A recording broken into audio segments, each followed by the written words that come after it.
বিক্ষোভে উত্তাল শাহবাগ। দ্বিতীয় দিনের মতো চলছে ব্লকেট কর্মসূচি। গণজমায়েতে অংশগ্রহণকারী আন্দোলনকারীরা বলছেন, অন্তর্বর্তী সরকার প্রজ্ঞাপন জারির মধ্য দিয়ে আওয়ামী লীগ নিষিদ্ধ না করা পর্যন্ত এই অবরোধ কর্মসূচি অব্যাহত রাখবেন তারা।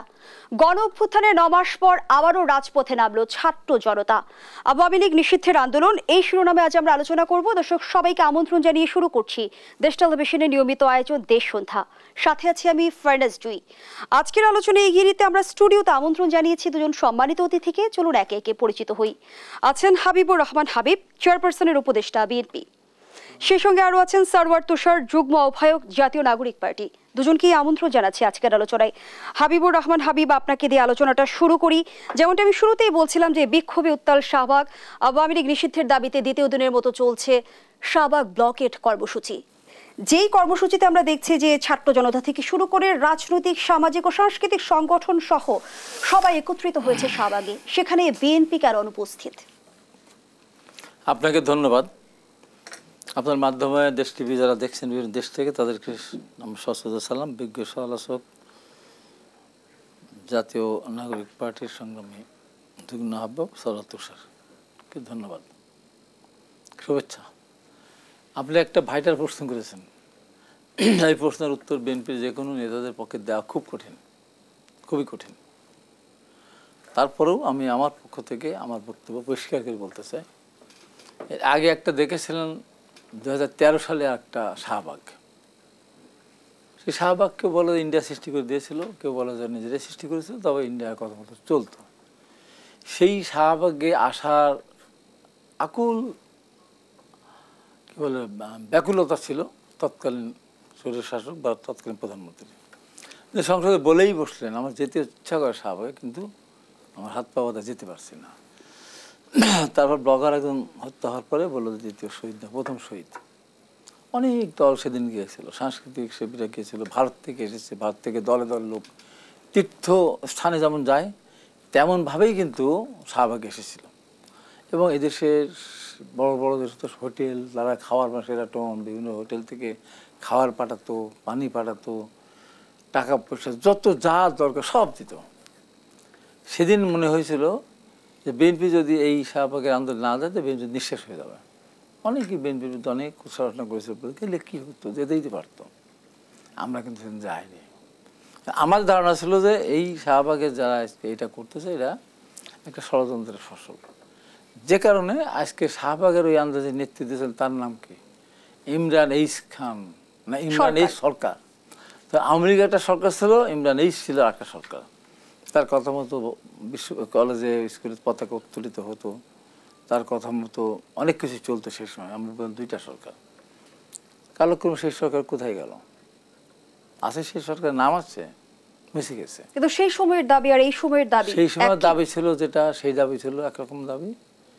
এখনকার যেটা দাবি, এই দাবি ওই দাবি পালন করার ক্ষেত্রে বা ওই দাবির জন্য সরকারকে প্রেশার দেওয়া তো দরকার ছিল না তাদের যেমন।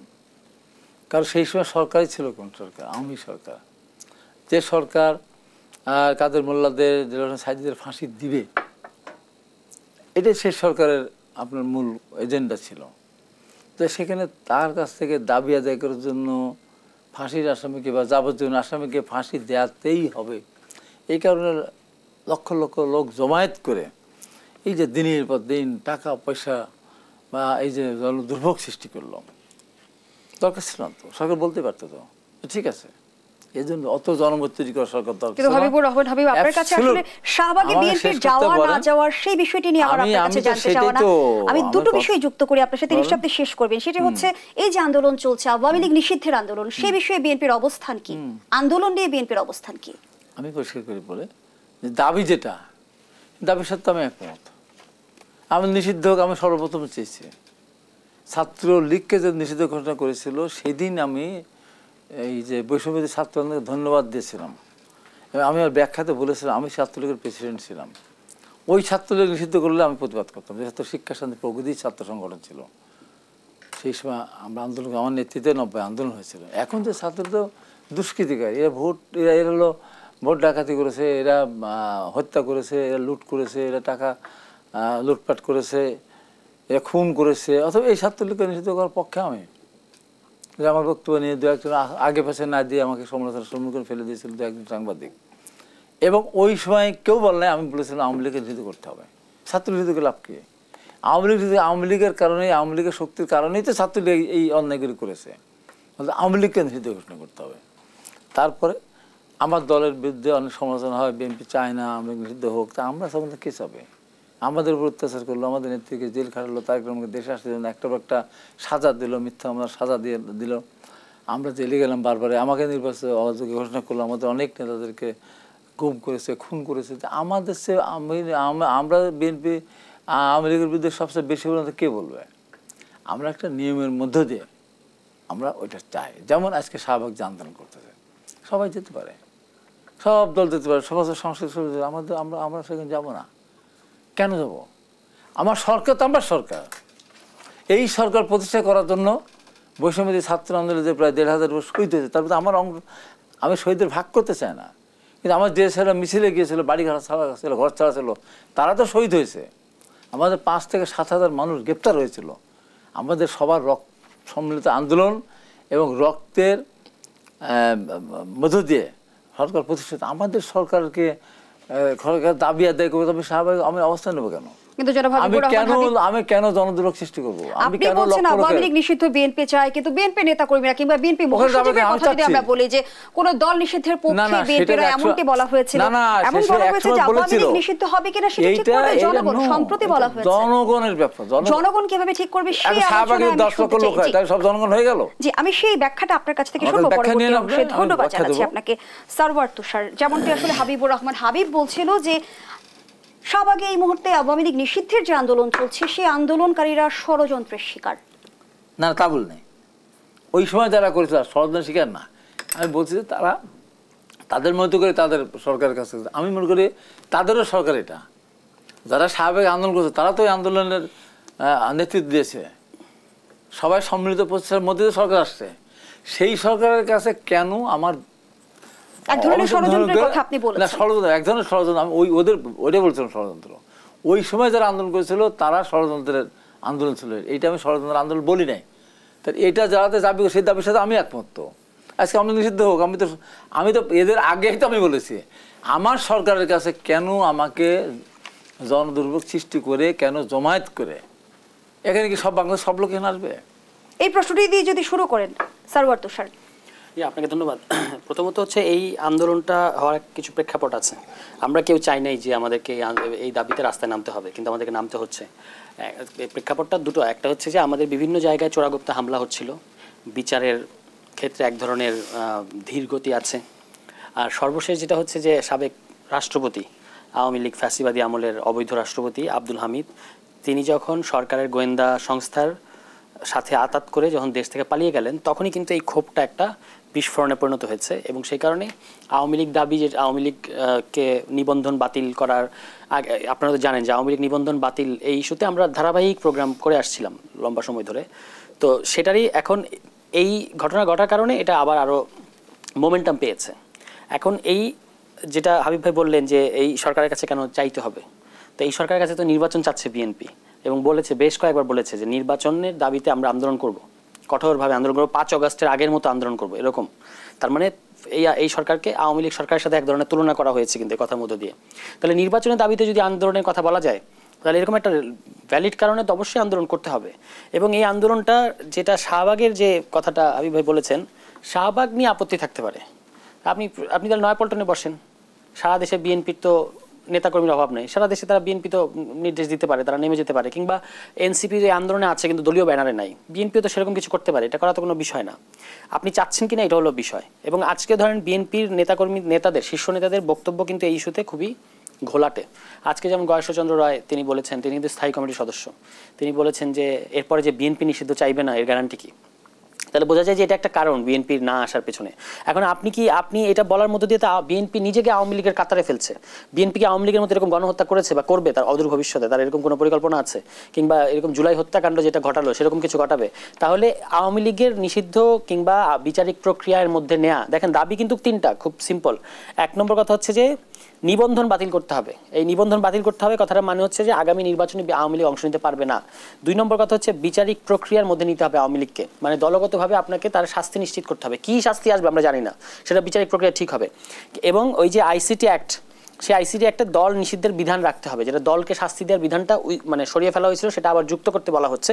এবং 3 হলো জুলাই ঘোষণাপত্র জারি করতে হবে। 3টাই অত্যন্ত গণতান্ত্রিক দাবি। তাহলে এই দাবির সাথে একমত না হওয়ার তো কোনো কারণ নেই। বিএনপি আরও 2-4টা দাবি এদিক সেদিক করে তারা তাদের মতো করে নামতে পারে, কিন্তু মানে জিনিসটাকে ঘোলাটে করা উচিত না বা প্রশ্নবিদ্ধ করা উচিত না। আজকের এই জনগণ যে তারা যে নেমেছে, তারা দীর্ঘদিনের একটা মানে ট্রমার জায়গা থেকে তারা নেমেছে, এবং এই নামারটা আমি মনে করি সম্পূর্ণ যৌক্তিক। আওয়ামী লীগ বাংলাদেশের যতবার সুযোগ পেয়েছে, আপনি দেখবেন 75 সালে তারা বাকশাল করেছে, একদলীয় শাসন, সমস্ত প্রতিষ্ঠান ধ্বংস করে দিয়েছে, সংবিধান, প্রতিষ্ঠান, সকল কিছু এক ব্যক্তির হাতে নিয়ে গেছে। আবার এই 2009 সালে এসে তারা আরেকবার 111-এর যে এক্সটেনশন বলা হয় এই শাসনকে, এবং প্রত্যেকটা প্রতিষ্ঠান ধ্বংস করেছে, এক ব্যক্তির হাতে সকল ক্ষমতা নিয়ে গেছে, কতগুলো গণহত্যা করেছে। একটা শাপলা দিয়ে তারা পিলখানা থেকে শুরু করে শাপলা হত্যাকাণ্ড, তারপরে নিরাপদ সড়ক আন্দোলন, কোটা সংস্কার আন্দোলন, তারপরে এই সর্বশেষ মোদি বিরোধী আন্দোলন থেকে এই জুলাই হত্যাকাণ্ড। কিন্তু সারওয়ার তুষার, আওয়ামী লীগ নিষিদ্ধ ইস্যুতে আন্দোলনের বিকল্প কি কিছু ছিল না আপনাদের? আন্দোলনের বিকল্প আমরা তো এর আগে সমাবেশ করে নানাভাবে এই সরকারকে বলেছি। ইভেন বিএনপিও তো দাবি করছেন যে বিএনপি থেকেও এই কথা বলা হয়েছে, কিন্তু সেটা তো সরকারের তরফ থেকে যথেষ্ট গুরুত্বের সাথে নেওয়া হয় নাই। সুতরাং যখনই আপনি একটা গণতান্ত্রিক দেশে মানে আপনার দাবি আদায়ের জন্য আন্দোলন একটা খুবই প্রতিষ্ঠিত ব্যাপার, তো সেটা আমাদেরকে করতে হচ্ছে, এতে তো কোনো অসুবিধা নাই, তাই না? কিন্তু আমরা তো দেখছি এখন ক্ষমতায় রয়েছে অরাজনৈতিক সরকার। হ্যাঁ, অরাজনৈতিক সরকার, মানে একটা সরকার ক্ষমতায় আছে, তো এই সরকারের কাছে আপনি আপনার দাবি জানাবেন না? মানে আমার যদি কোনো দাবি থাকে, ভ্যালিড দাবি, কারণ আমরা দেখতে পাচ্ছি যে বিভিন্ন জায়গায় আমাদেরকে তো হুমকি দেওয়া হচ্ছে যে আমাদেরকে মেরে ফেলা হবে। আমাদের হাসনাতের উপর হামলা হয়েছে, এর আগে হান্নান মাসুদের উপর হামলা হয়েছে, অনেক জায়গায় এরকম এই ঘটনাগুলো ঘটছে। মানে আওয়ামী লীগ দেশকে অস্থিতিশীল করতে চাচ্ছে, এবং আওয়ামী লীগকে যদি আপনি ধরেন, আওয়ামী লীগ তো এখনও কিন্তু একটা রাজনৈতিক দল, যেহেতু তাকে নিষিদ্ধ করা হয়নি বা তার রাজনৈতিক কর্মকাণ্ড স্থগিত করা হয়নি, তাহলে এই দল যদি এখন মানে আন্দোলনের নামে, পুলিশ তো তাকে বাধা দিতে পারবে না, মানে ন্যায্য তো বাধা দিতে দেওয়ার কথা না, কারণ সে তো একটা রাজনৈতিক দল। রাজনৈতিক দলের কর্মকাণ্ডে বাধা দেওয়ার মানে তো হচ্ছে আসলে পুলিশ, তখন আমরা পুলিশকে সমালোচনা করব স্বাভাবিকভাবেই। এই জন্য, এবং আমরা যদি বিক্ষুব্ধ জনতা সহ অন্যান্য রাজনৈতিক দল যদি আওয়ামী লীগের উপর চড়াও হয়, তখন পুলিশ কিন্তু তাকে প্রোটেক্ট করতে বাধ্য, তাই না? তাহলে আওয়ামী লীগকে আপনি রাজনৈতিক দলের স্ট্যাটাসে রাখবেন কিনা, এটা একটা বড় প্রশ্ন, কারণ যার বিরুদ্ধে মানবতা বিরোধী অপরাধের এত বড় একটা মানে যেটা জাতিসংঘ দ্বারা স্বীকৃত, এখন আওয়ামী লীগকে আগে তাহলে আদালতের মধ্যে প্রমাণ করে আসতে হবে যে তারা একটা রাজনৈতিক দল। এখন পর্যন্ত তাকে রাজনৈতিক দল বলার কোনো কারণ নেই, এবং তারা একটা পরিষ্কারভাবে দেশবিরোধী শক্তি। আপনি যেমন জানেন যে এখানে আমাদের কিন্তু লিগ্যাল ইনস্ট্রুমেন্টের অভাব নাই, খারাপ থেকে শুরু করে ভালো অনেকগুলো লিগ্যাল ইনস্ট্রুমেন্ট আছে আওয়ামী লীগকে শাস্তি দেওয়ার জন্য। একটা হলো স্পেশাল পাওয়ার অ্যাক্ট 1974, যেটা আমরা সমর্থন করি না, কারণ এটা একটা কালাকানুন। এর বাইরে আছে পলিটিক্যাল পার্টি অর্ডিন্যান্স 1978, যার মধ্য দিয়ে আদালতের কাছে রেফারেন্স চাইতে পারেন যে এই দল কি আর রাজনীতি করতে পারবে কি পারবে না, এবং সেখানে খুব সুস্পষ্ট কতগুলো প্রভিশন আছে যে কী ক্ষেত্রে তা প্রত্যেকটা আওয়ামী লীগের সাথে ফিট করে, যেগুলো দ্বারা আদালত রায় দিতে পারে। এগুলো মানে পলিটিক্যাল পার্টি অর্ডিন্যান্স 1978। এর বাইরে সন্ত্রাস বিরোধী আইন 2009 আছে। এর বাইরে এই আইসিটি অ্যাক্ট, যেটা হচ্ছে আপনার আইসিটি অ্যাক্টের এই ধারাটা প্রথমে ছিল খসড়া প্রস্তাবে, এরপর বাদ করা হয়েছে, আবার যুক্ত করা যাবে, ঠিক আছে? এছাড়াও নির্বাহী আদেশে মানে আওয়ামী লীগকে নিষিদ্ধ করার সুযোগ, মানে লিগ্যাল ইনস্ট্রুমেন্টের অভাব নেই, প্রয়োজন হচ্ছে রাজনৈতিক ঐক্যমত্য। এবং আমি মনে করি অবশ্যই এখানে বিএনপিকে এগিয়ে আসতে হবে, কারণ বিএনপি হচ্ছে আওয়ামী লীগ আমলে যে সকল রাজনৈতিক দল বা মানে যারা সবচেয়ে বড় ভিকটিম, তার মধ্যে বিএনপি সবচেয়ে বড়। বিএনপির অন্তত 5000 নেতাকর্মীকে তারা হত্যা করেছে, এর বাইরে গুম করেছে। এই দলের শীর্ষ নেতৃত্বকে, বেগম খালেদা জিয়াকে তো প্রায় তিল করে মেরেই ফেলতে নিয়েছে, এবং এই রাজনৈতিক দলকেই এক ধরনের ধ্বংস করার প্রক্রিয়ার মধ্যে আওয়ামী লীগ ছিল, যেটা সফল হয়। কিন্তু গণঅভ্যুত্থানের পর অন্তর্বর্তী সরকার দায়িত্ব গ্রহণের পরপরই আপনারা বলেছেন যে গণঅভ্যুত্থানের ফসলই অন্তর্বর্তী সরকার, এবং প্রথম থেকে শোনা যেত যে আপনাদের সাথে অন্তর্বর্তী সরকার এক ধরনের সুসম্পর্ক আছে, সেই সম্পর্কে সম্প্রতি ফাটল ধরেছে এমন গুঞ্জন রয়েছে।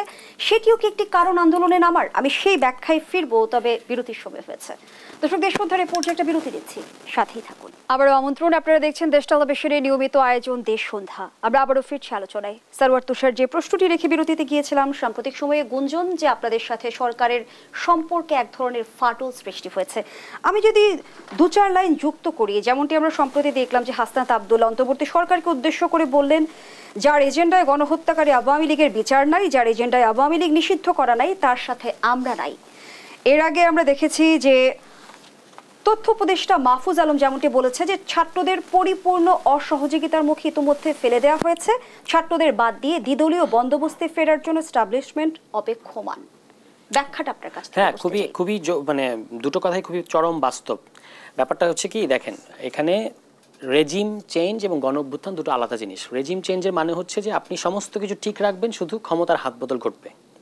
আর গণ অভ্যুত্থান মানে হচ্ছে যখন যে ধরনের ক্ষমতা কাঠামোর কারণে একচেটিয়া অগণতান্ত্রিক ফ্যাসিবাদী ক্ষমতা কাঠামোর কারণে গণ অভ্যুত্থানের মতো ঘটনা ঘটে, আপনি সেই ধরনের ক্ষমতা কাঠামো বদলাবেন। এই কারণে রাষ্ট্র সংস্কারের কথা এটা এসছে, এই কারণে ফ্যাসিবাদী ব্যবস্থার বিলোপের কথা এসেছে। বাংলাদেশে কিন্তু এর আগে এরশাদের সময় মানে এক দফা এক দাবি, এরশাদ তুই কবে যাবি, এরকম ছিল। এবারে এক দফাটা কিন্তু ছিল যে ফ্যাসিবাদী ব্যবস্থার বিলোপ, মানে একটা ব্যবস্থাকে টার্গেট করা হয়েছে। এখন এই ছাত্ররা যে মানে মন্ত্রণালয়ে গেছেন বা সরকারের অংশ হয়েছে, তারা কিন্তু এই ব্যবস্থা পরিবর্তনের অংশ হয়েছে। এবং হাসনাত বা আমরাও আসলে এই সরকারকে সমর্থন দিচ্ছি এই কারণে যে অন্তর্বর্তী সরকার এটা শুধু একটা নির্বাচন আদায় মানে করে দেবে সেই ধরনের সরকার না, তাকে আরও কিছু সংস্কারের কাজ করতে হবে, তারপর বাংলাদেশে নির্বাচন আসবে। এই শর্তে আমরা এই সরকারকে সমর্থন করছি। আমাদের কিন্তু এটা ব্ল্যাঙ্ক চেক দেয়া না। তিনি ডক্টর ইউনূস, তাকে আমরা এখানে আমন্ত্রণ জানিয়েছি, তিনি এসেছেন, এটা সত্য। কিন্তু এটাও সত্য যে তিনি ব্ল্যাঙ্ক চেক পাবেন না বা এই সরকার ব্ল্যাঙ্ক চেক পাবে না। এখন আমরা যখন দেখছি, ধরুন এই ক্যাবিনেটে মিটিং করেই আসলে দলকে নিষিদ্ধ করার বা শাস্তি দেওয়ার বিধানটা বাদ দেওয়া হয়েছে এই আইসিটি অ্যাক্ট, তখনই একটা সন্দেহ তৈরি হয়েছে। এবং এরও পরে আমরা দেখতে পেলাম যে আওয়ামী লীগকে নানাভাবে ছাড় দেওয়া হচ্ছে, পালিয়ে যাচ্ছে তারা। ফলে এই সরকারের ভেতরে আওয়ামী লীগের ব্যাপারে তাদের অবস্থান কেড়ে নিয়ে আমাদের মধ্যে প্রশ্ন তৈরি হয়েছে। সর্বশেষ আব্দুল হামিদের এই ঘটনা, যেখান থেকে আমরা যেটা বলেছি যে আপনাকে আমরা সমর্থন করব যদি আপনি বিচার এবং সংস্কারের প্রশ্নে আন্তরিকতা দেখান, কমিটমেন্ট দেখান। যদি না দেখান তাহলে আমরা সমর্থন করব না। সেখান থেকে এবং এই আপনি খেয়াল করবেন যে বাংলাদেশে সাধারণত যখন সরকার থাকে তার একটা বিরোধী দল থাকে, কিন্তু এখনকার সময়টা কিন্তু একটা এক্সট্রাঅর্ডিনারি সময়, মানে অন্য ধরনের, যে এই সরকারের কোনো সরকারি দল নাই, সবাই এই সরকারকে মোটামুটি সমর্থন করছে, কম আর বেশি। এখন যেটা আছে এটা হচ্ছে কারা পুরনো এস্টাবলিশমেন্ট রক্ষা করতে চায় আর কারা একটা নতুন ধরনের ক্ষমতা কাঠামো বা নতুন ধরনের ব্যবস্থা পত্তন করতে চায়। তো ছাত্ররা হচ্ছে এই নতুন এস্টাবলিশমেন্টারই মানে প্রতিনিধি। অন্যদিকে পুরনো এস্টাবলিশমেন্ট যে আওয়ামী লীগের যে অংশ, তারা আমলাতন্ত্রে আছে, তারা সামরিক বেসামরিক আমলাতন্ত্রের মধ্যে আছে, তারা অন্যান্য কালচারাল ইন্ডাস্ট্রির মধ্যে আছে, তারা মিডিয়ার বড় বড় জায়গায় আছে। তো এরা কিন্তু আসলে পুরনো ক্ষমতাটাই টিকিয়ে রাখতে চায়। তো সেখানেই মানে ছাত্রদের সাথে তাদের একটা মানে কখনো নীরব কখনো প্রকাশ্যে এই দ্বন্দ্বগুলো তৈরি হচ্ছে।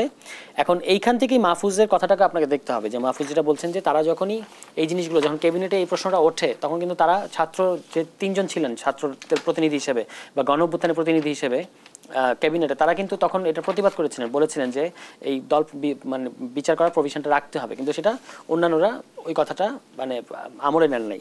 ওই সমস্ত জায়গা থেকে কিন্তু এই ফাটলটা তৈরি হয়েছে। এবং এইটা অবশ্যম্ভাবী ছিল যে যেহেতু এই সরকার আপনার যখন আব্দুল হামিদের মতো লোক এই সরকারের নাকের ডগা দিয়ে এই দেশ থেকে নেগোসিয়েশন করে পালিয়ে যেতে পারে, কিংবা এরও আগে 600-র অধিক আওয়ামী লীগের হেভিওয়েট নেতাদেরকে এখানে পালিয়ে যেতে দেওয়া হয়েছে, তখন তো এই ছাত্ররা দেশের স্ট্যাবিলিটির স্বার্থে অনেক ক্ষেত্রে ছাড় দিয়েছে। কিন্তু এটা সমস্ত কিছু একটা লিমিট আছে। যখন এখনও আপনার অনেক আহত এখনও শহীদ হচ্ছেন মাঝে মাঝে, কিংবা শহীদ পরিবাররা এখনও ট্রমাটাইজ, তখন আপনি আওয়ামী লীগ প্রশ্নটাকে মীমাংসা না করে যখন নির্বাচনের দিকে পুরো জিনিসটাকে নিয়ে যাওয়া হচ্ছে, তখন কিন্তু দেশের স্থিতিশীলতা সার্বভৌমত্বটা হুমকির মধ্যে পড়ছে। যেমন ধরুন অন্য সকল কিছু, আওয়ামী লীগ একটা গণহত্যা করেছে, এই সমস্ত প্রশ্ন আমি বাদই দিলাম। হ্যাঁ, আরেকটা খুব প্র্যাকটিক্যাল কারণ, যে আপনি যদি আওয়ামী লীগকে নির্বাচনে অংশ নিতে দেন দল হিসেবে, তাহলে কি ঘটবে? তখন তো আওয়ামী লীগ নির্বাচনী ক্যাম্পেইন করবে, এবং তখন যখন তারা নির্বাচনী ক্যাম্পেইন করবে তখন কিন্তু তাকে মাঠ প্রশাসন এবং পুলিশ তাকে প্রোটেক্ট করতে বাধ্য, কারণ সে নির্বাচনের লেভেল প্লেয়িং ফিল্ডের স্বার্থে তাকে নির্বাচনে একটা দল হিসেবে প্রোটেকশন দিতে হবে। অন্যদিকে বিএনপি, জামায়াত ইসলাম, এনসিপি সহ বিক্ষুব্ধ জনতা তো সঙ্গত কারণে আওয়ামী লীগকে প্রতিরোধ করতে চাইবে। তার মানে আপনি তো দেশকে একটা গৃহযুদ্ধ কিংবা রক্তারক্তি হানাহানির দিকে ঠেলে দিতে চাইছেন। এই কারণে আমরা বলছি যে আপনারা আওয়ামী লীগ প্রশ্নটা মীমাংসা করেন। এবং হাসনাত কিন্তু আরেকটা কথা বলেছিল যে আওয়ামী লীগকে নিবন্ধন বাতিল করাটাই হচ্ছে আসলে সবচেয়ে বড় সংস্কার, এটাকে পাশ কাটিয়ে যাওয়া যাবে না।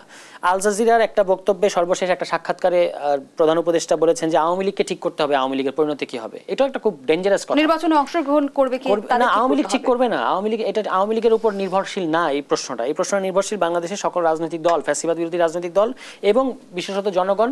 এবং হচ্ছে আপনার গতকালকের বক্তব্যে হাসনাত যেটা বলেছে যে আপনি ওই যে গুম হওয়া ইলিয়াস সাহেবের, বিএনপি নেতা ইলিয়াস সাহেবের স্ত্রীর কাছে জিজ্ঞেস করতে হবে, আবু সাইদের মায়ের কাছে জিজ্ঞেস করতে হবে, ফারহানের মায়ের কাছে জিজ্ঞেস করতে হবে। এই যে শহীদ পরিবার, গুম হওয়া পরিবার, মানে পিলখানা হত্যাকাণ্ড থেকে শুরু করে যত গুমের পরিবার আছে, তারপরে এই জুলাই হত্যাকাণ্ডের এই যে ফ্যামিলিগুলো, তাদের মতামত আপনি নেবেন না। এবং সে সঙ্গে হাসনাত আব্দুল্লাহ আরো একটি সুস্পষ্ট অভিযোগ করেছে যে ভারতের এজেন্ডায় আওয়ামী লীগ পুনর্গঠনে চলতি মাসে 23টি গোপন বৈঠক হয়েছে। এটা মানে তার কাছে কোনো তথ্য থাকতে পারে, আমার কাছে তথ্য নাই, কিন্তু এইটা তো খুবই সম্ভব। এখানে তো ইন্ডিয়া তো আবারও পুরনো তার যে পুরনো আধিপত্য এটা তো আবারও এখানে কায়েম করতে চাচ্ছে।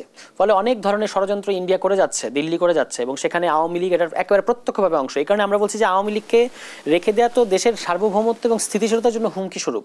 যে পাশের দেশে বসে থেকে এখনো শেখ হাসিনা বলছেন যে আমি 266 জনকে হত্যা করার লাইসেন্স পেয়ে গেছি, জুলাই হত্যাকাণ্ডের পরে এই কথাটা তিনি বলছেন। ঠিক আছে, তার মানে এই দলকে, এটা তো আর দল না, এটা একটা সন্ত্রাসী গোষ্ঠী, এবং তাকে আসলে প্রমাণ করতে হবে। বাংলাদেশের সংবিধানের 38 ধারায় রাজনৈতিক দল করার অধিকার দেয়া হয়েছে জনগণকে, কিন্তু সেখানে বলা হয়েছে কি কি কারণে আপনার এই দল করার অধিকার থাকবে না।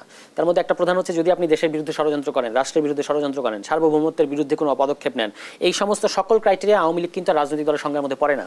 এই জন্য আমরা বলছি আওয়ামী লীগকে দেশের আদালত হোক কিংবা আন্তর্জাতিক আদালত হোক, আওয়ামী লীগকে প্রমাণ করে আসতে হবে যে তারা রাজনৈতিক দল। এর আগ পর্যন্ত আওয়ামী লীগের নিবন্ধন বাতিল রাখতে হবে, মানে নিবন্ধন বাতিল রাখতে হবে মানে নির্বাচনে সে দল হিসেবে অংশগ্রহণ করতে পারবে না। সারওয়ার তুষার, হাবিবুর রহমান হাবিব, আওয়ামী লীগ প্রসঙ্গে যেমনটি বিএনপি নেতা মঈন খান বলেছেন যে আওয়ামী লীগ নিষিদ্ধ হবে কিনা সেটি বিএনপির বিষয় নয়।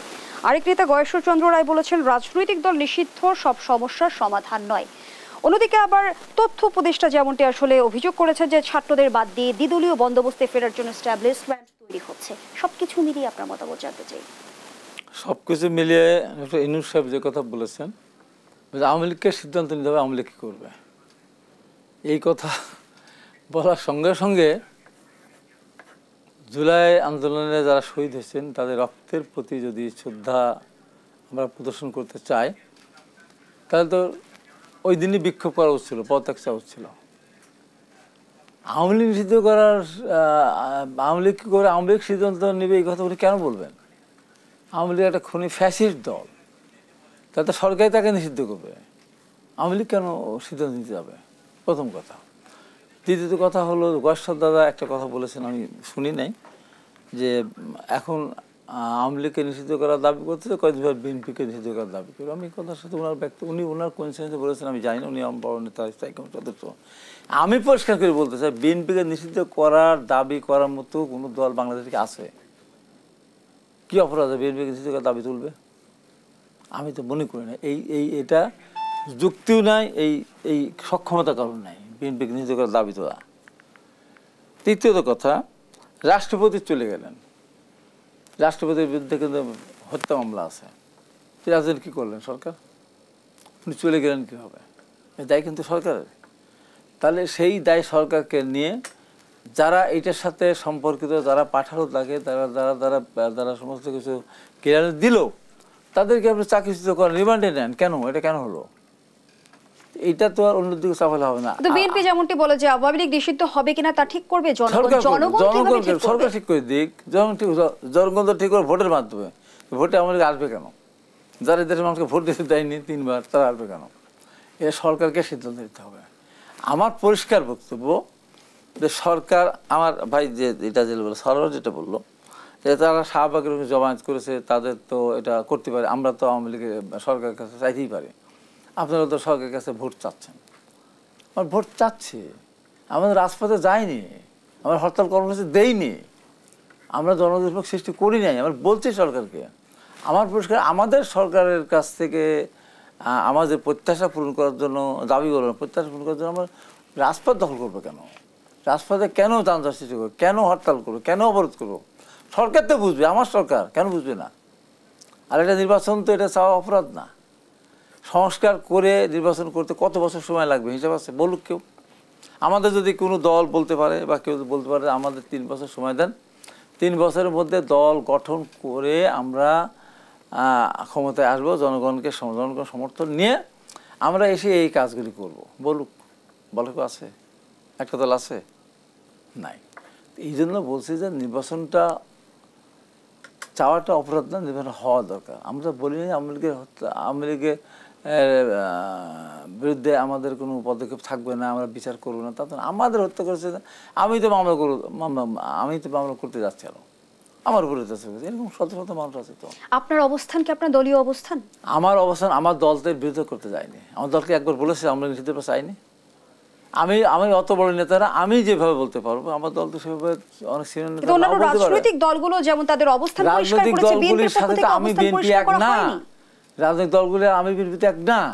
অনেক রাজনৈতিক দলগুলো নিবন্ধিত না, তাদের ইয়ে নাই, কি বলে নির্বাচন করার এখনও তারা সেই ইয়ে নেই, অনুমতি নেই, তা কি বলে নির্বাচন করতে পারবে না, যেমন কি ওটা কি বলে, আর নির্বাচন করতে হলে যে ইয়ে লাগে নিবন্ধন লাগে, সেই নিবন্ধন নাই, দলীয়ভাবে নিবন্ধিত অনেকে না, তো তার সাথে আপনি এক পাল্লে মাপবেন। এখন যারা চাচ্ছে না, আমার তাদের প্রতি কোনো বিদ্বেষ আমার নেই, আমার কথা যে দয়া করে বিএনপির উদ্দিকে আঙ্গুল না তোলা ভালো। আপনারা সিদ্ধান্ত নেন, আপনারা করছেন, সরকারকে বলেন। কিন্তু আইন উপদেষ্টা যেমনটি জানিয়েছে যে রাজনৈতিক দলগুলো চাইলে বা বিচারিক আদালত এই সম্পর্কে কোনো রায় দিলে অবশ্যই আইনানুগভাবে আওয়ামী লীগকে নিষিদ্ধ করা যাবে। না না, শাহবাগ এখন বলতে হবে আমাকে, শাহবাগ চাচ্ছে, আমরা আমাদের মতামত দিই, আমাদের কাছে চাক, সরকার বলুক যে কারা কারা আওয়ামী লীগের বিরুদ্ধে চায়, কারা চায় না, সেই যদি বিএনপি আমরা চাই না, তখন আপনি বিএনপির বিরুদ্ধে বলেন। আরেকটা হাসনাত যেটা বলেছেন, দুই দলকে ক্ষমতা নেওয়ার জন্য বা দুই দলের ভিতরে ক্ষমতাটাকে পুনরায় নিয়ে আসা, এই ধরনের একটা কথা বলছে তো তথ্য উপদেষ্টা মাহফুজ আলম বলছে, তথ্য উপদেষ্টা বলেছে। আমার পরিষ্কার বক্তব্য, ইচ্ছা করলে দুই দলের মধ্যে ক্ষমতা নিয়ে আসার মতো পরিবেশ সৃষ্টি করা যায় না, যদি জনসমর্থন না থাকে। আপনার সমর্থন না থাকলে আপনি পারবেন না আপনি। এবং একটা পরিষ্কার, এখনো কি আওয়ামী লীগের ক্ষেত্রে জনসমর্থন দেখেন? না, আওয়ামী লীগ তো নাই, আওয়ামী লীগ কথা চিন্তাই করতেছি না। আওয়ামী লীগের কথা যদি চিন্তা করে এই কথা বলে থাকে, ভুল কথা। আওয়ামী লীগ তো চিনে নেই, আওয়ামী লীগ চিনে আসতেও পারবে না। এই মুহূর্তে আওয়ামী লীগকে যদি ভারত সরকারও মনে করে, ষড়যন্ত্র করতে পারে যে আওয়ামী লীগকে নিয়ে এসে ক্ষমতায় বসাবে, জনমত সৃষ্টি করে অথবা জোর করে, কোনোভাবেই সম্ভব না। কোনোভাবেই আওয়ামী লীগকে এই মুহূর্তে রাষ্ট্রীয় ক্ষমতা বসানোর কোনো সুযোগ নেই, মানুষ ধরে দিবে না। আবার তাদের ভারতের সেনাবাহিনী যদি এখানে আসে, তা পারবে না, তাও এই দেশে জনগণ মেনে নেবে না। আওয়ামী লীগ যে অপকর্ম করেছে এত সহজ। আওয়ামী লীগ যে অপকর্ম করেছে আপনি বলছিলেন হাবিবুর রহমান হাবিব, তাহলে ত্রয়োদশ নির্বাচনের কথা যখন আপনারা বলছেন, নির্বাচনের দাবি যখন বিএনপি জানাচ্ছে, সেই নির্বাচনের আগে আওয়ামী লীগ ইস্যুটি মীমাংসা হওয়া কতটা জরুরি, সেই ব্যাখ্যাটা আমি আপনার কাছ থেকে শুনতে চাই। আবারও বিরতির সময় হয়েছে, বিরতি থেকে ফিরে এসে আমি বিস্তারিত শুনবো। তো সুদেশ সন্ধ্যার এই পর্যায়ে আবারও বিরতিতে যাচ্ছি, সাথেই থাকুন। আবারও আমন্ত্রণ, আপনারা দেখছেন দেশ টেলিভিশনের নিয়মিত আয়োজন দেশ সন্ধ্যা। আমরা আবারও ফিরছি আলোচনায়।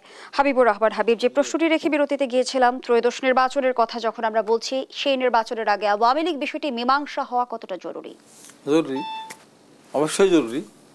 তার জন্য তো খুব বেশি কষ্ট করা দরকার। মীমাংসার উদ্যোগ কে নেবে? উদ্যোগ সরকার নিক, সরকার যেতে আওয়ামী লীগ একটা ফ্যাসিস্ট দল, গণহত্যাকারী দল হিসেবে প্রমাণিত হয়েছে, জাতিসংঘের অধীনে বিচার হচ্ছে, সেই রেফারেন্সে তো কোর্ট বলে দেবে যে আওয়ামী লীগ যেহেতু একটা ফ্যাসিস্ট দল, জাতিসংঘ স্বীকৃত একটা খুনি দল, অর্থাৎ সেই দলের নিবন্ধন থেকে শুরু করে আমরা নিষিদ্ধ এবং তার নিবন্ধন বাতিল, নিবন্ধন বাতিল হয় অনেক সময়, নিষিদ্ধ করে নিবন্ধন বাতিল করে দিক। এটা সময় লাগার কথা না তো, এটা যে কোনো 15 দিন লাগতো ম্যাক্সিমাম, তারপর নিষিদ্ধ করে দিই। আমরা নিষিদ্ধ করেই আপনার নির্বাচন দিন, সমস্যা নেই তো। এই জন্য বছরের বছর অপেক্ষা করার দরকার নেই। কিন্তু আইন উপদেষ্টা যেমনটি জানালেন যে আসলে রাজনৈতিক দলগুলো যদি ঐক্যবদ্ধভাবে কোনো উদ্যোগ নেয় বা সিদ্ধান্ত উপনীত হয়, প্রতিষ্ঠিত হয়েছে যে কোর্টে তার প্রমাণিত হয়েছে, আন্তর্জাতিক আদালতে তার একটা রায় এসেছে যে এটা ফ্যাসিস্ট দল, একটা খুনি দল, এবং সেই দলের প্রধানমন্ত্রী বা সভাপতি সহ তাদের বিচার হচ্ছে। এটা তো স্বাভাবিকভাবে বন্ধু, মানে কোর্ট থেকেই করে দিতে। এখন যেমনটি এগারোশের সারোয়ার তুষারও বলছিল যে আওয়ামী লীগ নিষিদ্ধ ইস্যুতে অবশ্যই বিএনপিকে এগিয়ে আসতে হবে। বিএনপির এগিয়ে আসতে করতে পারে তো, সরকার তো পারে তো, বিএনপি চাপানোর দরকারটা কি? সরকারই তো পারে, কোর্ট আদালত করে দিক, আমি যদি ব্যক্ত দেওয়া যে এখন ছাত্ররা আন্দোলন করে যেটা করে, একসময় দায় ছাত্রদের আন্দোলন করে উঠতে পারে, দূর করে করেছে, যদি সরকার প্রজ্ঞাপনের মাধ্যমে দেয়, এটা নিয়ে প্রশ্নবোধক হতে পারে।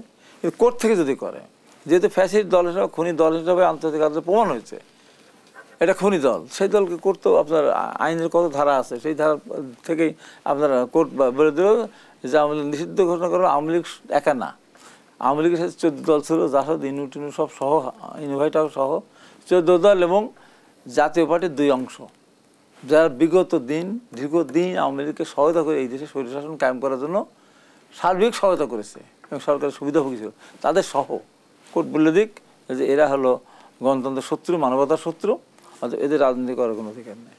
ধন্যবাদ জানাচ্ছি হাবিবুর রহমান হাবিব স্যার। আবার তুষার, যেমনটি আসলে হাবিবুর রহমান হাবিব বলছিল, আপনি নিশ্চয়ই শুনেছেন যে আসলে বিএনপির উপর চাপানোর কি দরকার, বিচারিক আদালত থেকেই তেমন সিদ্ধান্ত আসতে পারে। না, বিএনপির উপর চাপানো হচ্ছে না, অবশ্যই এটা বিচারিক আদালতের মধ্যে দিয়ে আসতে হবে। আপনি আমাদের দাবিগুলোর ধাপগুলো দেখবেন। 1 নম্বর আমরা বলেছি যে নির্বাহী আদেশে বিচার হওয়ার আগ পর্যন্ত আওয়ামী লীগের দল হিসেবে আওয়ামী লীগের বিচারের বিধান রাখতে হবে আইসিটি অ্যাক্টে। সেটা বিচারিক প্রক্রিয়া কি শাস্তি হবে। এই যে বিচার হওয়া পর্যন্ত আওয়ামী লীগকে নির্বাহী আদেশে তার রাজনৈতিক কর্মকাণ্ড স্থগিত রাখতে হবে। কারণ হচ্ছে এটা সিম্পলি আপনি যখন কারোর বিরুদ্ধে যখন কোনো মামলা হয়, তাকে যদি আপনি দাগি আসামি হয়, তাকে আপনি যে কারণে জেলে রাখেন, যে বাইরে থাকলে মামলাটা প্রভাবিত হবে একই কারণে। তারপর যদি দেখা যায় যে আওয়ামী লীগ বিচারিক প্রক্রিয়ায় দল নিষিদ্ধ করার মতো অবস্থায় নাই, তাহলে বিচারিক প্রক্রিয়া যা হবে, কিন্তু তার আগ পর্যন্ত তাকে নিবন্ধনটা বাতিল করতে হবে, রাজনৈতিক কর্মকাণ্ড স্থগিত করতে হবে। এখন এই যে নির্বাহী আদেশে সরকার করবে কাজটা, এই যে সরকার যেহেতু মানে কোনো ওই অর্থে এটা একটা এক্সট্রা কনস্টিটিউশনাল গভর্নমেন্ট, মানে এটা সে অর্থে সাংবিধানিক সরকার না, তার মানে মাস কনসেনসাস এবং পলিটিক্যাল পার্টিগুলোর সম্মতি বা এক ধরনের মতামতের উপর এই সরকার আছে। এই কারণে সরকার চায় যে সকল রাজনৈতিক দল একটা বিষয় একমত না হলে সেই কাজটা করবে না। তাহলে এই কারণে আমরা বলেছি যে বিএনপিকে তার অবস্থানটা যদি বিএনপি পরিষ্কার করে, তাহলে সরকারের জন্য কাজটা আরো সহজ হয়। এটা বিএনপির উপর চাপিয়ে দেওয়া না। যেমনটি হাসনাত আব্দুল্লাহ বললেন যে গত 2 দিনে এই আন্দোলনকে বিভিন্ন মহল থেকে প্রশ্নবিদ্ধ করার অপচেষ্টা চালানো হচ্ছে। হ্যাঁ, এটা তো আমরা দেখতে পাচ্ছি। এটা আরেকটা শাহবাগ কিনা এই ধরনের প্রশ্ন করা হচ্ছে। এটা তো শুরু হয়েছে যমুনা থেকে। আর দ্বিতীয় কথা যে শাহবাগের সাথে এটার পরিষ্কার পার্থক্য আছে। শাহবাগ একটা ফ্যাসিবাদ, মানে একটা বিচারের দাবিকে একটা ফ্যাসিবাদের দিকে নিয়ে গেছে।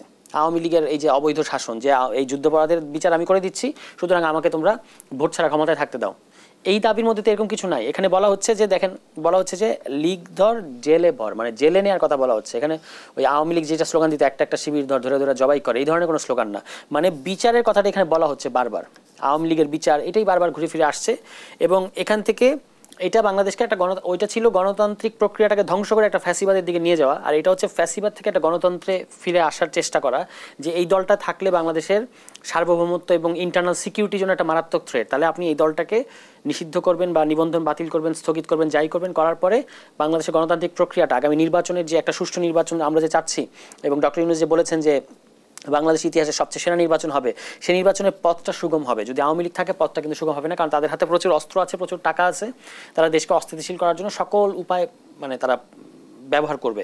তো সেই কারণে মানে এই দাবিটার মধ্যে কোনোভাবেই প্রশ্নবিদ্ধ করার কোনো সুযোগ নেই, বরং এটা একটা গণতান্ত্রিক দাবি। আপনার যদি মনে হয় যে শাহবাগের গ্যাদারিংয়ের সাথে আমি একমত হতে পারছি না, আপনি আরেক জায়গায় আলাদা বসেন। এখানে তো কোনো সেন্ট্রাল কমান্ড নেই, কোনো দলের ব্যানার এটা হচ্ছে না। আগে এটা যমুনায় ছিল, এটা শাহবাগে এসছে, এখন এটা নয়াপল্টনের বসতে পারে।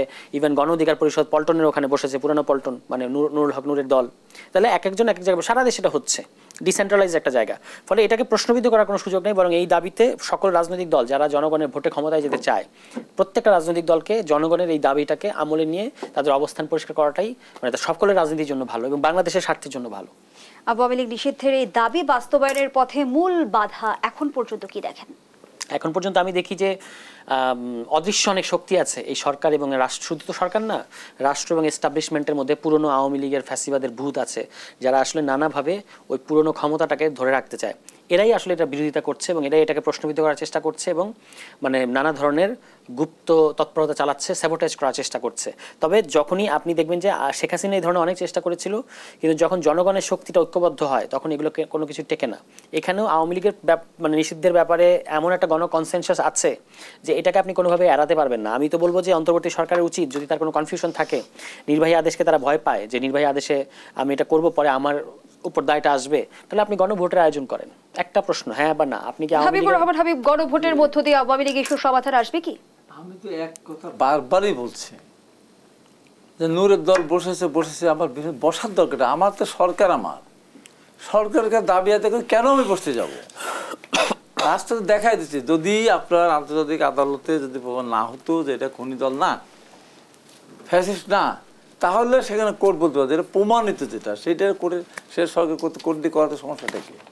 তাহলে তো কোনো ঝামেলা থাকে না। আরেকটা কথা যে শাহবাগের ওই আন্দোলনের সাথে আমি এটা মিলাচ্ছি না, ওইটা একটা ভিন্ন আন্দোলন ছিল। সেই আন্দোলনেও আমি বলবো, সেই আন্দোলনে যদি ওই সরকার তো ওই দলের পক্ষে, ওইটার পক্ষেই ছিল, এত নাটক তার করার দরকার ছিল না। তো মাসের পর মাস বন্ধু রেখে খাও দাও, গান গাও, নাচো করবো, কোনো দরকার ছিল না। সরকার করে দিত, না ঠিক আছে ফাঁসি দিয়ে দিলাম।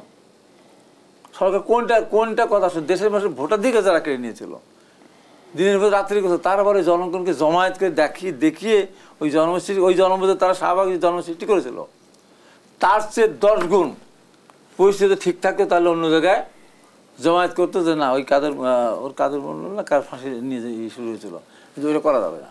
ওই জনমত এই দিয়ে তো আর পড়লো শাহবাগ 5 লাখ লোক 10 লাখ লোক হবে, তাদের কি আসলে তাদেরকে প্রতিফলন হয়?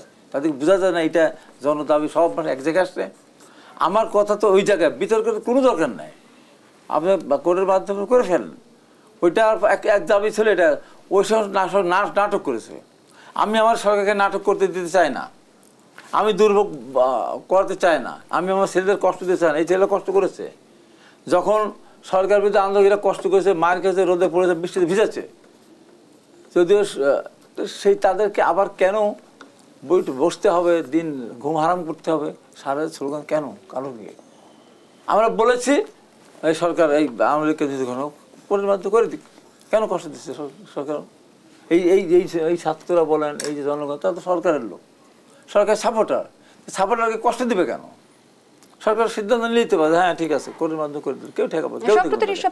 এখানে একটা ব্যাপার আছে, আব্দুল হামিদের দেশ ত্যাগ যেটা করে সরকারের ব্যর্থতা।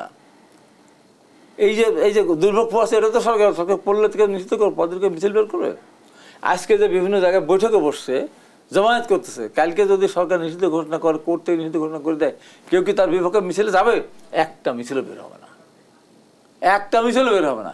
এখন আওয়ামী লীগ পালিয়ে লুকিয়ে চুকিয়ে হয়তো এখানে একটা স্লোগান দিচ্ছে, ইয়ে করতে, সে করতে হুট করে একটা স্লোগান দিয়ে দৌড় মারতেছে, সেটা হয়তো করতে পারে, কিন্তু কারো বসে এই সাহস কারো নাই যে কেন আওয়ামী লীগ নিষিদ্ধ ঘোষণা করে সরকার জবাব চায়। এই জবাব চাওয়ার কোনো সুযোগ আছে, এই ক্ষমতা আছে কারোর? নাই। এইটা একটা জিনিস মনে হচ্ছে এখানে, আমি জানি না, সরকার জানে, সরকারের উপরে আন্তর্জাতিক কোনো চাপ আছে কিনা, তা কোনো দেশকে ভয় পায় কিনা, যে আওয়ামী লীগকে নিষিদ্ধ করলে আমরা কিন্তু তোমার সাথে নাই, বা ইনক্লুসিভ নির্বাচন করতে আওয়ামী লীগকে বাদে নির্বাচন করলে, যেমন 2024 সালে আওয়ামী লীগ নির্বাচন করেছিল পৃথিবীর কোনো দেশ সমর্থন 2-4 দিন বাদে, হয়তো তারা এমন বলতে পারে। তো সেই 2024 সালে সব দলকে বাদ দিয়ে নির্বাচন করা আর এখন আওয়ামী লীগকে বাদ দিয়ে নির্বাচন করা এক না। এখন আওয়ামী লীগকে বাদ দিয়ে নির্বাচন করাটাই হলো এটা জায়েজ, এটা শাশ্বত। আন্তর্জাতিক নানা ষড়যন্ত্রের কথা আপনি বলছিলেন, যদি থেকে থাকে, যদি অন্তর্বর্তী সরকার আওয়ামী লীগ নিষিদ্ধ বাস্তবায়ন করতে না পারে, বিএনপি ক্ষমতায় গেলে বিএনপির এজেন্ডায় কি আওয়ামী লীগ নিষিদ্ধ ব্যাপারটি থাকবে? কোনটা আওয়ামী লীগ নিষিদ্ধ? আওয়ামী লীগ নিষিদ্ধ, আমি তো বলছি যে এইটা এই সরকারের আওয়ামী নিষিদ্ধ হয়ে যাবে, আমি বিশ্বাস করি সেটা। আমরা ধরে নিলাম যে আন্তর্জাতিক নানা ষড়যন্ত্রের মধ্য দিয়ে তিনি বাস্তবায়ন করতে পারবেন না। ধরার কোনো কারণই নাই, ধরার কোনো কারণই নাই। এই দাবি তো অন্যায্য দাবি না, এই যে আওয়ামী লীগ নিষিদ্ধ ঘোষণা করার কথা অন্যায্য দাবি না। আমি বিদেশি বলে শুনলাম না, আমরা নির্বাচন একতরফা দল নির্বাচন করে গেছে, বিদেশি অনেকেতে বলেছে যে একতরফা নির্বাচন না করার সরকারের কাছে বলেছে, সরকার শুনেছে, শুনে ওটা অন্যায় করেছিল। তো এখন যদি সরকার বিদেশিদের পরামর্শ উপেক্ষা করে করতে নিষিদ্ধ ঘোষণা করে দেয়, ওইটা একদিনের সম্বন্ধে এটা ন্যায্যতা হবে। ধন্যবাদ জানাচ্ছি হাবিবুর রহমান হাবিব সারওয়ার তোষার। আন্তর্জাতিক ষড়যন্ত্রের যে ইস্যুটি হাবিবুর রহমান হাবিব উত্থাপন করেছে সে বিষয়ে দু চার লাইন শুনতে চাই। না, আন্তর্জাতিক ষড়যন্ত্র তো আছেই। আন্তর্জাতিক ষড়যন্ত্রের মধ্যে সবচেয়ে বড় ষড়যন্ত্র হচ্ছে ভারতের ষড়যন্ত্র, এবং সেটা তারা এখানে আওয়ামী লীগকে রিস্টোর করতে চায়, আওয়ামী লীগ বা রিফাইন্ড আওয়ামী লীগকে তারা এখানে আবার আনতে চায়। তো এই ষড়যন্ত্র মোকাবেলা করার জন্য আমাদেরকে বারবার কি আমরা রিয়াকশন করব, মানে প্রতিক্রিয়া দেখাবো, সেটা সম্ভব না। এই জন্য আগেই আপনাকে কিছু প্রিভেন্টিভ মেজার্স নিতে হবে, এবং সেই প্রিভেন্টিভ মেজার্সের অংশ হিসেবে কিন্তু এই আওয়ামী লীগকে দল হিসেবে নিবন্ধন বাতিল বা নিষিদ্ধ করার কথা আসছে, যেন এই ষড়যন্ত্রটা যখন আইনত তারা নিষিদ্ধ, তখন কিন্তু আপনার এই ষড়যন্ত্র, তখন তাদের কর্মকাণ্ড আসলে অনেকগুলো কর্মকাণ্ড বেআইনি কর্মকাণ্ড হবে, সেটা ডিল করাটাও সহজ আইন শৃঙ্খলা বাহিনীর ক্ষেত্রে বা অন্যান্য প্রশাসনের ক্ষেত্রে। এই আন্তর্জাতিক ষড়যন্ত্র মানে থামানোর জন্য আওয়ামী লীগকে আসলে এখন থামানো দরকার। আওয়ামী লীগ বাংলাদেশের বিরুদ্ধে ক্রমাগত ষড়যন্ত্র করে যাচ্ছে, এবং তারা ওই যে প্লট, যারা আওয়ামী লীগ মানে আন্তর্জাতিক যে অংশটা ষড়যন্ত্র করছে বাংলাদেশের বিরুদ্ধে, আওয়ামী লীগ তার অংশ। এই ষড়যন্ত্র থামানোর জন্য হচ্ছে আমাদেরকে এই জিনিসটা করতে হবে। একটা আমার সুযোগ দেন, যে যখন জামাতকে নিষিদ্ধ করেছিল 72 সালে, জামাতের পক্ষে কেউ কোনো মিছিল করে নাই। তারপরে শহীদ জিয়া রহমানের ক্ষমতা আসে, তখন জামাত আইডিয়াল নামে প্রথমে আসে, পরে জামাত ইসলাম নামে আসে। এই জামাতকে যখন 14 দল মিলিয়ে যখন নিষিদ্ধ ঘোষণা করলো, তখন কি জামাত পালিয়েছিল? না, জামাত রাস্তায় ছিল, কারণ জনমত তখন পক্ষে ছিল, ওই সরকার বিরুদ্ধে ছিল। এখন ওই পরিস্থিতিটা এখন ওই রকম আসছে, জামাতকে নিষিদ্ধ করার পরেও জামাত যখন মাঠে আসতে পেরেছে ছিল জনগণের মধ্যে এবং সরকার তাকে ডেকেছে, সেনাপ্রধান তাদেরকে ডেকেছিলেন, ঠিক তেমনিভাবে এখন আওয়ামী লীগকে নিষিদ্ধ ঘোষণা করলে কেউ তার পক্ষে যাবে না। ধন্যবাদ জানাচ্ছি দুজনকে। দর্শক শেষ করছি দেশ সুন্দর আজকের আয়োজন। ধন্যবাদ এতক্ষণ আমাদের সাথে থাকার জন্য।